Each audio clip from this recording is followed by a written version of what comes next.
Friends often ask me what's the most valuable thing that I have in the Rad Cave in all of my collection. Stick around. Let's talk about it. All I need are some tasty waves, cool buzz, and I'm fine. What's up, everybody? It's Rad. Welcome back to the channel, and I'm back with another video. It's going to be a fun video in the sense that it's going to be another video that drums up some amazing memories of things that made me who I am today. What gave me the idea of this video is my man Earl at Earl Dude's channel, and he did a video regarding this picture when you see him sitting at his desk or in his office. Behind him, this love picture that's framed and it's on the wall, and it's a sentimental story about the love picture. So he does a great video on that. I'll drop a link in the description box for you to go and check that out. But it got me thinking about you know the uh, uh, the story that I had, and I told him that I would talk about that at some point in time, which I'm going to do today. It's kind of one of those things. If you remember that movie City Slickers with Billy Crystal, you had Jack Palance's character in there, and he said, you got to find that one thing.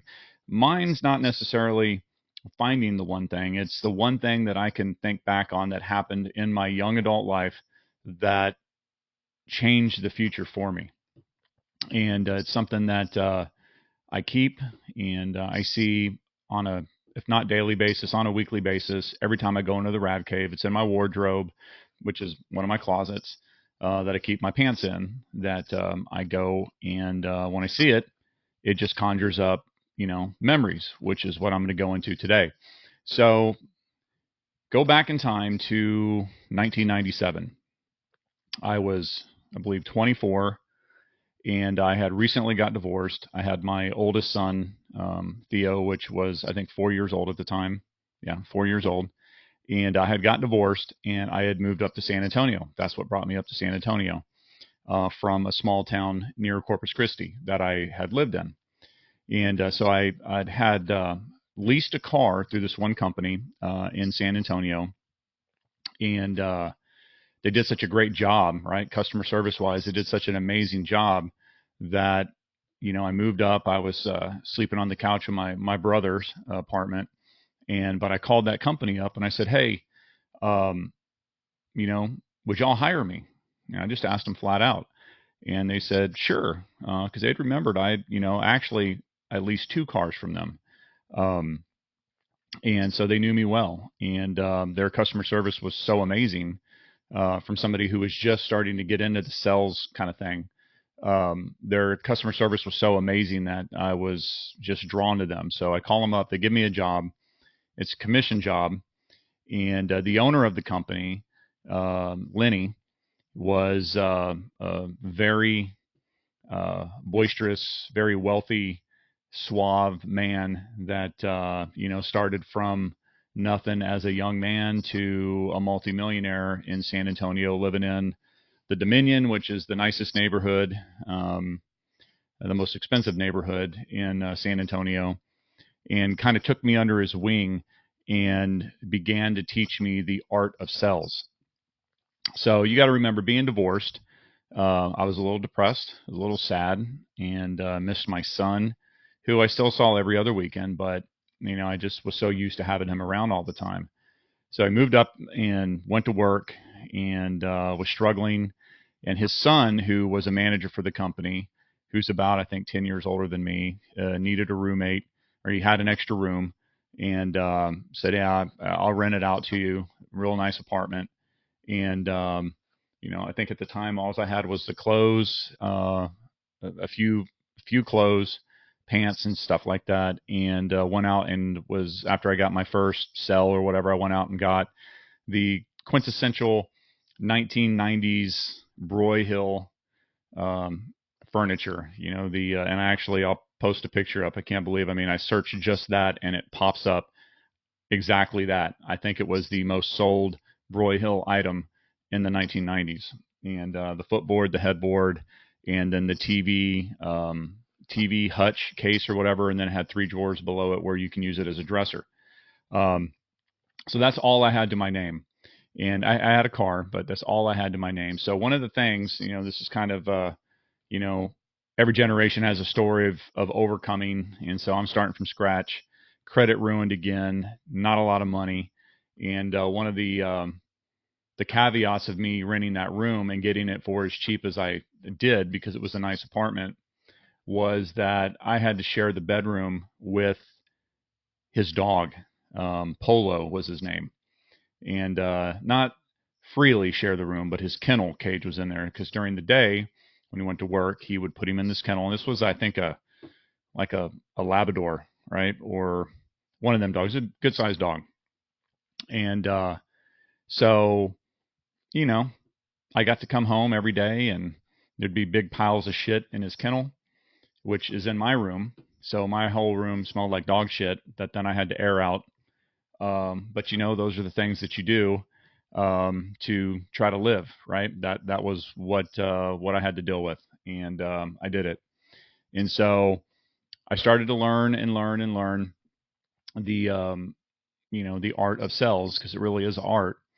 And Lenny kind of took me under his wing. I was 24 at the time, and he started to teach me and mold me and teach me some tricks and tips and how to read people and whatnot.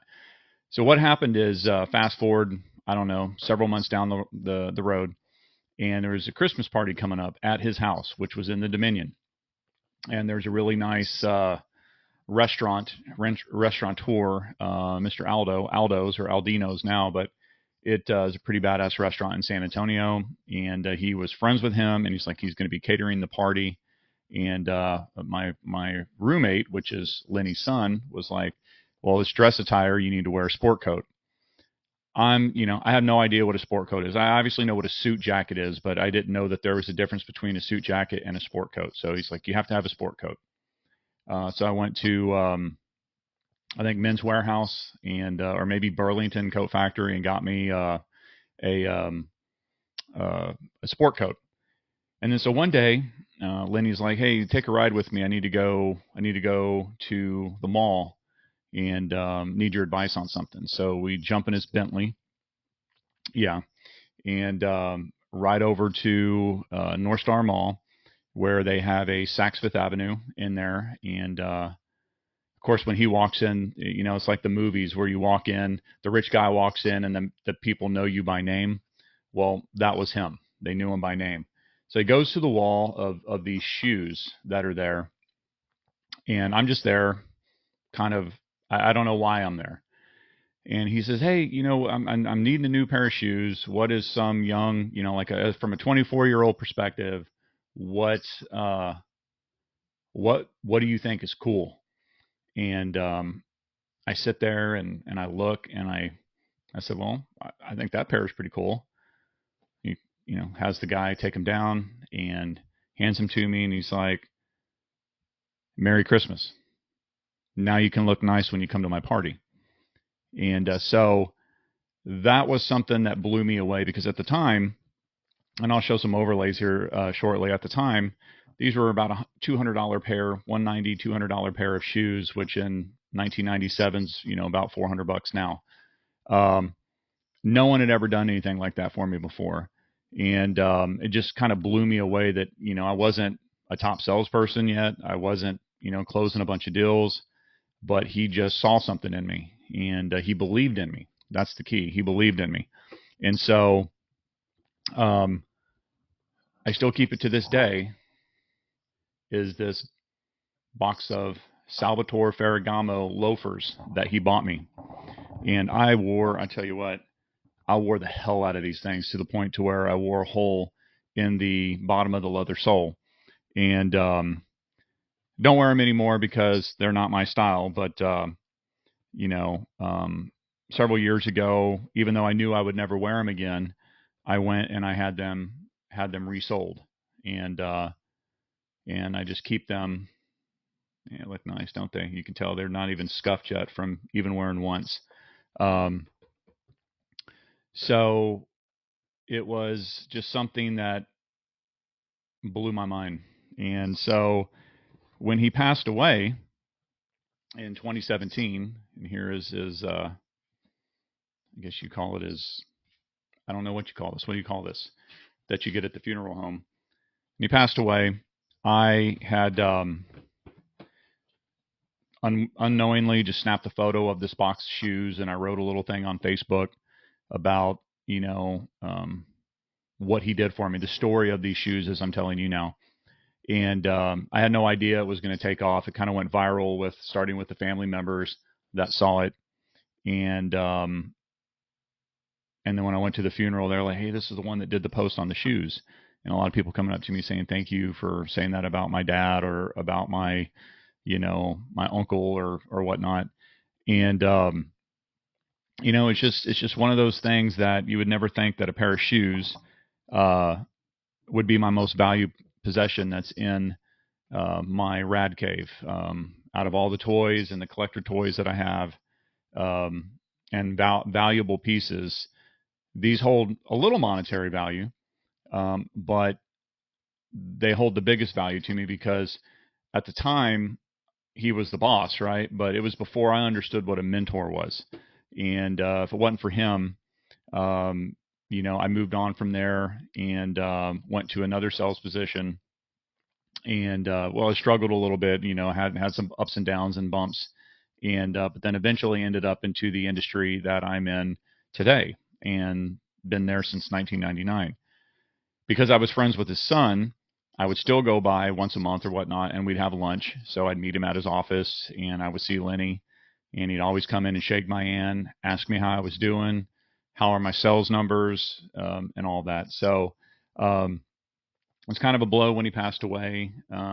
He was an awesome man, and it's just forever, etched in my brain what he did for me at that time in my life. So, as they said in City Slickers, it wasn't find that one thing. It was, in this case, it was that one thing that changed the course of my life forever, um, very profoundly. And so I keep them. I'm never going to get rid of them. Again, it would be cool. I think a lot of these young kids can wear them now with their, I think, high water slacks and no socks, and they pull it off. But that's not me. But it's something, like I said, if I ever get down or kick myself and think woe is me, I go back in there and I take a look at these shoes. And as you can see, they're still in the same Salvatore bags that they come in each one. I mean, just the quality of them. I don't know how they're made now, but back then these were still made in Italy. Um, they're probably made in China now, or if you want to buy like a $10,000 pair, they're probably made in Italy. But the quality of them in the little bags, and again, I had no intention of ever wearing them again, but I just didn't like seeing the hole that was worn through the bottom of the sole, so I had them resoled just so they're nice, and they're more of that reminder that I see that motivates me and helps me, kick myself in the butt sometimes when I need it.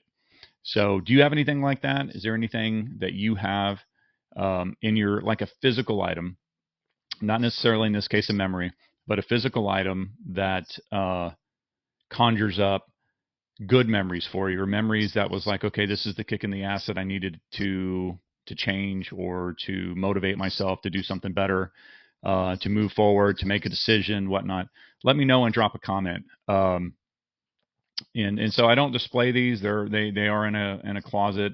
No one sees them, but I felt that for you, Earl, I wanted to tell you this story, and so I know exactly where you're coming from when you talk about that love picture that you have on the wall. I know exactly what you're talking about. So if you have that and I have that, I know there's other people out there that have it too. And if you're seeing this video, I would like to know. So with that said, if you like this video, consider giving it a thumbs up. Subscribe to the channel, hit the bell for being notified of future videos. And with that said, I thank you for watching, and I'll see you on the next video.